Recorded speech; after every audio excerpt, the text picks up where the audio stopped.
en octobre 2021, la suite d'un film détesté par les fans de Marvel sorti, Venom, Let There Be Carnage. Et ben bordel, c'était vraiment nul à chier. Donc on va déjà commencer par le plus important dans une histoire, les personnages. Carnage a un développement merdique. Ils essayent de nous faire attacher aux personnages, mais les gars, c'est pas possible dans un dessin animé tout moche de 30 secondes. Sinon, la motivation de Carnage, se marier. La motivation du tueur en série le plus connu de Marvel est se marier. Et il ne tue qu'une seule personne au cours du film. Bon, après il a un design stylé et sa voix est pas si mal. Mais c'est tout. Il est juste stylé. Il n'y a rien d'autre chez son personnage. Ensuite, Venom, le personnage principal du film. En gros, c'est... Tout son développement, c'est une comédie romantique entre lui et Venom. D'1 heure et demie. Pour au final terminer sur la même fin qu'à la fin de Venom, c'est-à-dire, ils s'entendent parfaitement bien. Ouais. Bon, alors peut-être que Shriek est bien développée.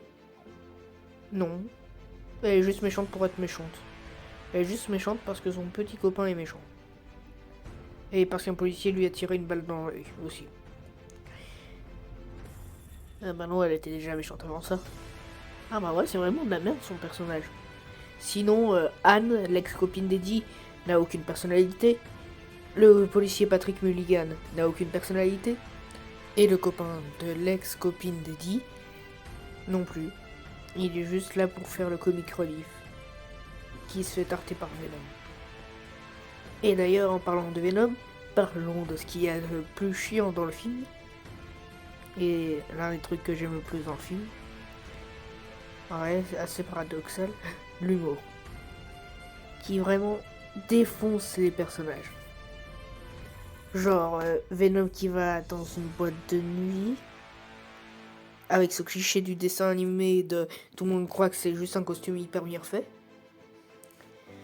Ou alors les blagues de oh là là, comment ça, t'as pas le chocolat, attention, je vais te croquer la tête, oh là là.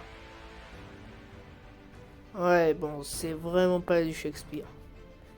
C'est vraiment problématique. C'est, je pense, le plus gros problème du film. L'humour se moque des personnages et invite à un détachement émotionnel. Invite à détester les personnages qu'ils nous vendent. C'est complètement débile. Sinon, au niveau des scènes d'action, c'est des gros tas de pixels moches. Ouais, rien de plus. Et au niveau de la mise en scène, désolé, mais c'est une mise en scène de Yes Man.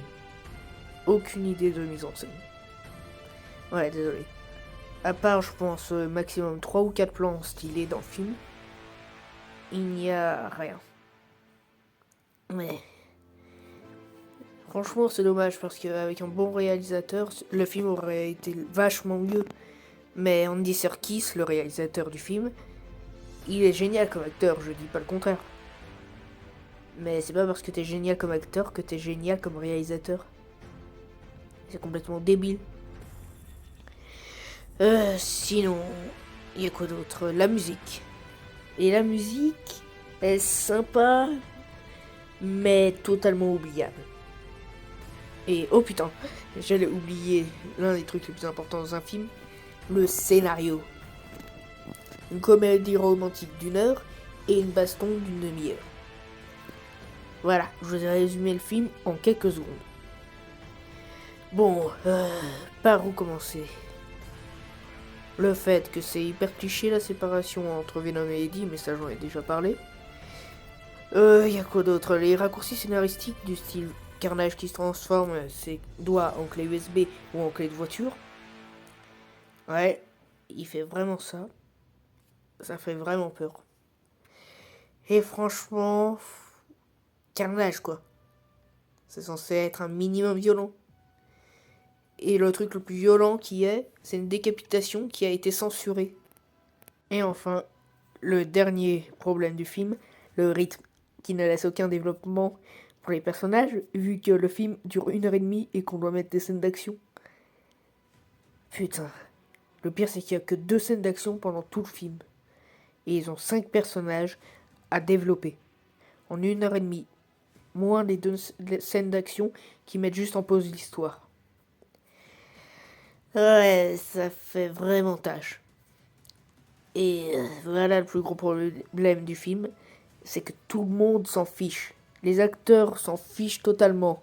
Ils veulent juste le chèque. Pareil pour la réalisation qui est totalement inexistante. Les seuls qui ont l'air de s'amuser un poil, c'est ceux qui travaillent sur les effets spéciaux. Et c'est tout. Il n'y a rien dans ce film. Mais je vous le conseille quand même, parce que franchement, c'était tellement nul que je me suis bien marré devant. J'ai vraiment adoré. Donc je vous dis à une prochaine vidéo pour The Batman.